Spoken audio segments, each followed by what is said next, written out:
Welcome to the Woman Angler and Adventurer Podcast, inspiring real women with a passion for fishing and the outdoors to go get their adventure on. Now, here's your host, Master Captain Angie Scott.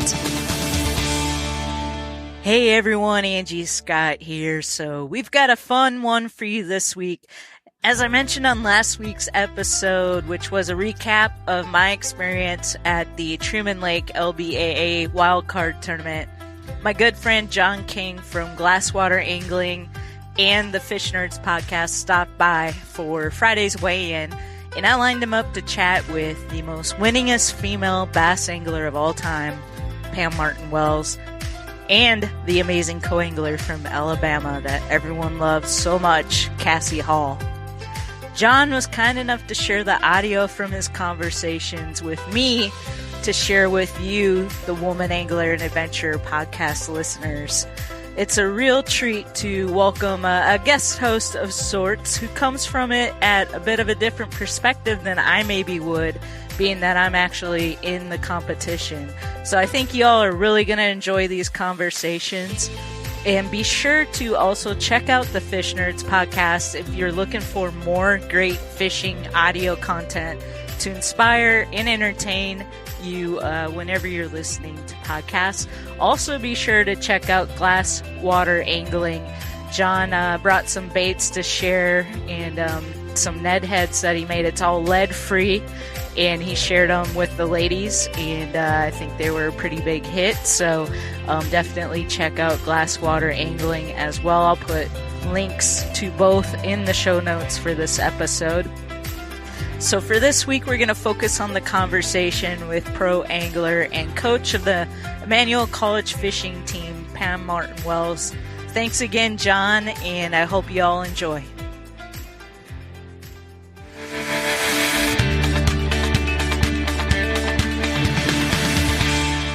Well, I have been doing this a long time, and I guess I've just completely run out of adjectives for her. I don't know what else to say about this lady. Besides GOAT, everybody calls her the GOAT, and she deserves that. Greatest of all time on the ladies' side for sure. 26:44 for 2 days' work. Bainbridge, Georgia's Pam Martin-Wells, winner and champion on Truman Lake here in Missouri. Congratulations. All right, Pam, you are a head coach at Emmanuel College. That's down in Georgia, where you're from. You're from Bainbridge. That's correct. And you've broken the ceiling. You're a head coach on a fishing team, college fishing team. I coached soccer for 11 years, coached my daughter's team, all right? Tell me what it's like. I'm done with class. I got bass practice after school here today. I'm going to Emmanuel. Show me a typical day. What do I got to do? Do I show up and practice my casting? Do I show up and learn how to identify bass? Just tell me a typical day, or pick a day out of your routine. Well, normally with the middle school and the high school trails like it is and so big, typically when they get to the college ranks, they pretty much know the basics, you know, or some of them think they know it all, but you know, I guess the main job for a coach at the college level is logistics with the tournaments, and certainly offering any advice that they might need. But, I mean, you know, we're dealing with 18 to 21-year-old young men for the most part, and I'm sorry, but they know it all. Okay, so when we're talking about logistics, so are we talking about like how to break down a lake, how to break down an area, how to break down a topo map, and for the guys that still think they have a thing or two to learn, how do you go about doing that? Well, we have regular meetings 1 to 2 times a week, and we go over those kinds of things. If we got a tournament coming up, we'll go over the maps, which, you know, with the electronics now, that all the electronics have the maps on them. But I'm still old school. I believe in a paper map. There's no, you know, it's got a ton of valuable information on it. So we'll go over maps and that kind of thing, and patterns, seasonal patterns. Yeah. You know, and because you can break down a lake by going on the seasonal pattern. And that way you can eliminate so much water rather than just running around basically, I'm going to say blind, but not blind, but you know what I'm saying. So I absolutely know what you're saying. I'm from Kansas, where a big reservoir's our biggest reservoir's 11,000 acres, okay? I mean, you could fit, 7 of them in here, in Truman out here, at least, right? And the size and everything else, if you can't eliminate water, you're in deep trouble. Yeah, deep trouble quick. Yeah, because, most of these tournaments, we only have 2-3 days to figure it out. So if you go to an area that's new and, you've never been to that kind of thing and you only got 3 days, you got to start somewhere. So that's the biggest thing, is to break it down into seasons. And then it's relatively easy, because if you say, okay, like here, for example, the fish should be postponed, okay? So you go look for the typical postponed patterns, and then if that's not working, what I say is you go one way or another. You either go back and assume they're on the nest or something like that, right? Or further away from the spawn. So it's it really narrows the lake down and eliminates a lot of water. All right. So what you're telling me then is the lake is kind of like the other team, right? You've got the other teams out there that you're fishing against. Right. But since, it's not a contact thing, so, I'm like, get tighter on number 11. It's not that. It's like, get tighter on this cover. That's right. Look for this kind of spot, this kind of thing. So the lake is as much your opponent as actually it's everybody in the tournament. That's right. Exactly. It's not adversariable, because that's adversariable, people. I just invented a new word. But it's not adversarial. In that you love your lake, you're all outdoors people. You love the nature and everything, but you got to know that lake's going to try to frustrate you. It's going to try to defeat you. No doubt. And without a little help from Coach Martin, it just might do that, right? Yeah, it will do it. Fishing is one of the most humbling sports. When you think you know it, they will let you know absolutely nothing. I hear that. I have fished on your level for that. I've never fished on your level, not as a professional and not even just as an angler. But I started fishing when I'm 3, so that gives me 58 years of doing it. So I know how it comes in thinking, oh man, I killed him today, I'm going to go out tomorrow and double kill him, and then come back in with your head hanging. That's right. Prime example today, or yesterday.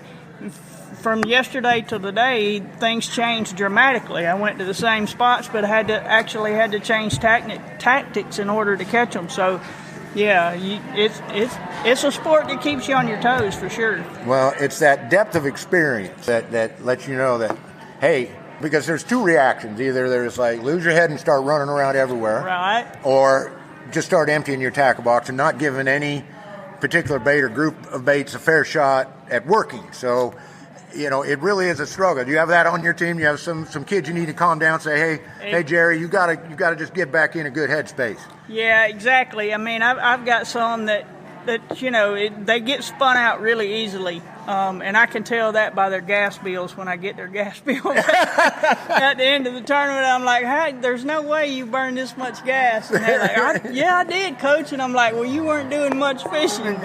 But yeah, so, sometimes you just got to step back and calm down and think about it. It would have been, I went to my first spot this morning expecting to do pretty good because I did really good there yesterday.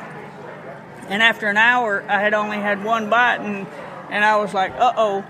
I could have very easily just let that blow me up, but I was like, it just moved on to the next spot, and one little clue keyed me in, and I was able to start catching the fish then. Okay, so we're talking about getting in that mental funk, getting in that mental zone, how to get out of it, get back on track. Definitely having a good coach is going to help you with that, these gaps. Okay.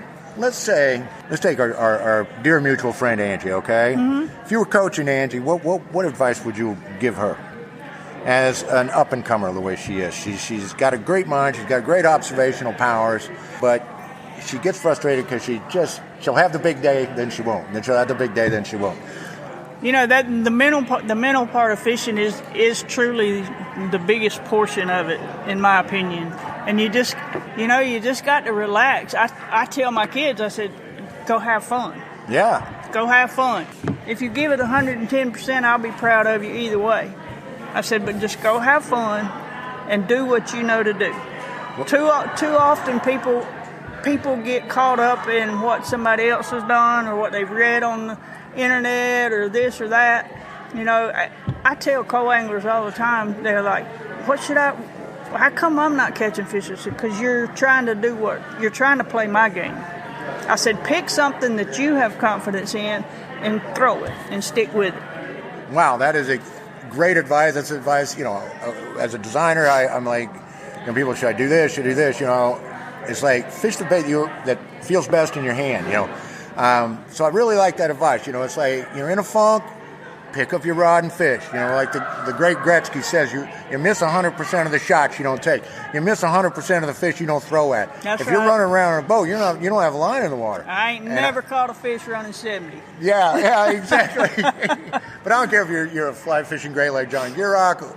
Anybody will tell you the same thing. It's you know, get that line in the water and keep it there and have fun with what you're doing, because if you don't have fun just doing it, then right. all the wins in the world ain't going to make it fun, and it's not going to fill you up with the joy that you ought to be getting out of this stuff. All righty, well, that's fantastic. I just adore Angie so much, and I know she'll be back at it. Okay, now let's talk about it. I was reading some articles and some quotes from you about the future of the LBAA is in doubt right now. Right. And, you know, maybe someone will pick it, maybe it won't. But I had one article I read where you were talking about, you know, maybe we don't need 2 leagues. Tell me about that. Would you, you know, your idea is like, hey, it's just like, you said it was just like the auto racing. We don't have 2 auto racing leagues. Maybe we don't need 2 bass leagues. Are you just kind of on a fence about that, or where are you at with that? No, I mean, honestly, because the fish don't know if you're male or female, okay? No. So in that respect, no. As far as the women competing in some of the men's trails, it's a lot harder for the women simply because of the sponsor backing and the monetary part that it takes to compete at that certain level. It takes a lot of money, yes, it does, and that's crucial, right? To have the sponsor backing, because just to do, you've kind of moved beyond, you know, Bass Club fun time at this point. Right, and you know that like I say, that's probably one of the biggest hurdles that there is, because otherwise, like I say, the fish don't know if it's a man or a woman. And, I mean, yeah, I get it. I mean, I'm not one of these women's liberals things. I mean, I get it. You know, men have more stamina and that kind of thing. But if you work at it and you train for it, which sounds weird to train for fishing, but it's tough. It's tough. Well, we just call that getting experience. We're just talking about it right now, you know. Because I will tell you where, I'm sorry to interrupt, but, you know, men may have more stamina. But I think women have more intuition and more intuitive sense. I mean, I have like my daughter, she likes to fish, but sometimes, you know, you think all of the fishing I've done, you know, I just wail on her constantly. That is not the truth. She can just go out and just start catching fish. This blows me away sometimes, you know. She will just know what to do somehow. I mean, it would be great. And there's quite a few female anglers out there in the men's ranks, and you know, but it's just for the 30 years that I've been doing this, that's the biggest hurdle is the monetary backing to get out there and do it like they do. Well, that's good to know, but I see bright spots coming up the road, because when I first started looking into this, it was like 20%. Now, you know, in 25. Now they're saying, a third. And I'm just like, well, sponsors got to start waking up. I mean, if a 30-year customer base is ladies, then, you know, maybe you might start giving them a little more support. But I've also noticed from listening to Angie's show that a support system, and not just financial, but whether it's G-Man and his wife, or you and your wonderful husband right over here, people seem to have a cheerleader that's saying, go, go, go, I'm with you all the way. It takes a tribe. It takes a tribe to do this. I mean, you know, from having the support like I do from my husband and a lot of the guys do with their wives, to people back home, your family, somebody that's taking care of your business while you're on the road, whatever, you know. So it's not just a one-person show. I mean, I think that kind of hinders some folks when they're just trying to start out, and you can't do this on your own.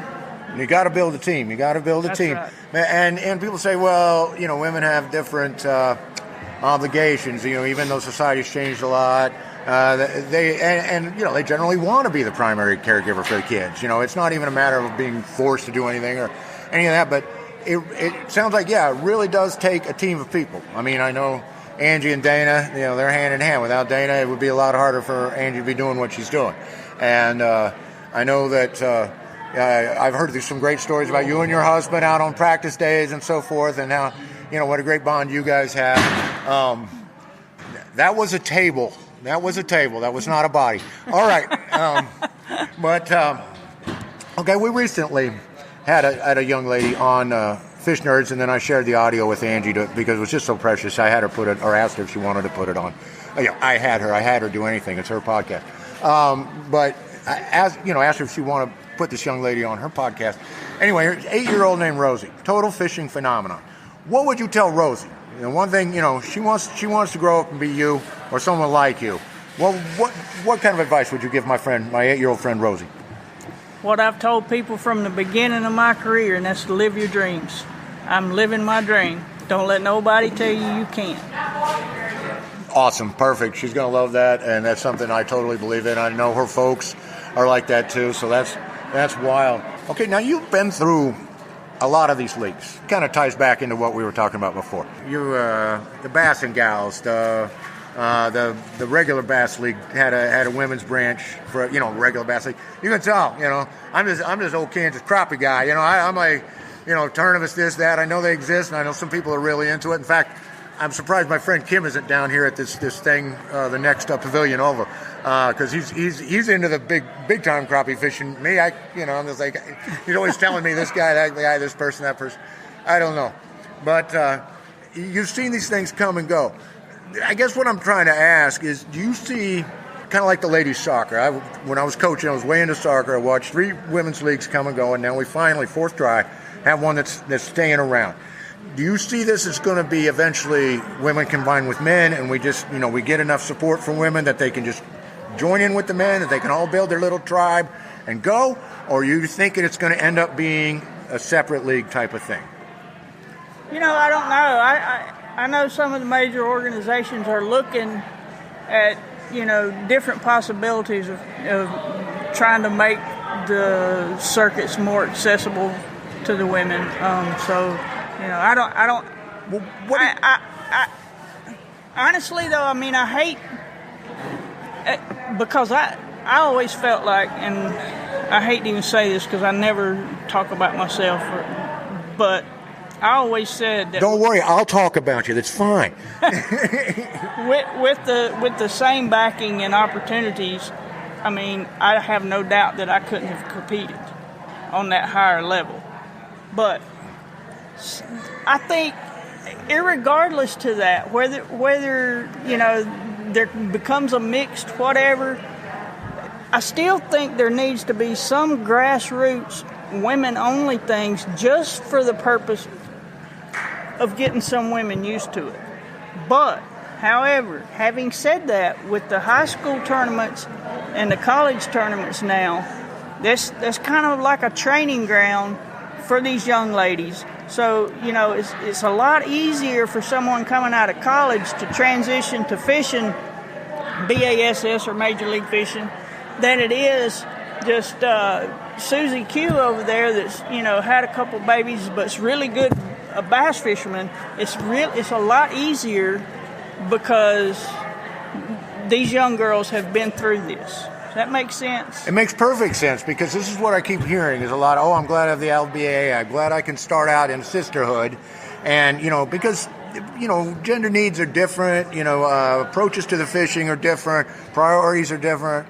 Like everybody here, in my opinion, and my opinion matters because I'm doing the interview, is that, you're very competitive. You are very competitive. But I don't, but I don't see a lot of PP contest type situation going on. I don't see anybody in a snit. I don't see anybody stomping out of here. I don't see people getting a little too much of their. I know you get that gut wrench. I mean, even I'm not even in this. I'm watching the weigh-in, and I can tell the disappointment on some people. And it's still that same experience on a lot of levels, but I don't see it being that defining moment or people totally validating themselves through the fishing. It seems more of a sisterhood. Am I accurate, or am I just blowing smoke? No, for the most part, yeah. I mean, that's, the way a lot of it is. Now, I've been doing this long enough, and I'm just very competitive. I'm wide open. Am I friends with all these ladies? Yes. But when we get on the water, I tell my partners, I say, look, if you need something in the boat, you're going to have to get my attention. I say, because when I get in the boat, I'm in the zone. I've got tunnel vision, and you don't exist. All right. Well, I'm going to interview a co here in a minute, and I'm going to. But I under exactly what we're talking about, because the best fishers I know is, I enjoy fishing, and I'm okay at it. Because I love talking about myself, and once I get tired of it, you can go ahead and talk about me. But no, seriously though, the best fishers I know are quiet, totally in the zone. The guy that field tests for us, our chief field tester, when we're fishing, I'm just like, anyway, I have the design. We really think it'd be, He's just like, yeah. It just nothing. You cannot break that bubble. You can't do it. You can't do it. All right, now let's say Rosie wants to, she's lucky because her folks are trying to get in the fishing business. Her daddy's builds rods and has this shop, this online shop called Rosie's Tackle Shop. And so chances are he'll be her first sponsor, if she gets going. But girls like Rosie and older, and some of these young ladies that Angie just interviewed on her show, how would they go about getting a sponsor? How would they go about, exciting some interest in them as people? Well, I mean, a lot of the new up-and-comers think it's all about the fishing, and it's a minimal part is about your success as a fisherman. It's more about how you can promote. The promotion for your sponsors, an outlet to promote it, which social media makes that a lot easier now than it was 20 years ago when, if we didn't have somebody do an interview or a magazine article or something, it was a lot harder.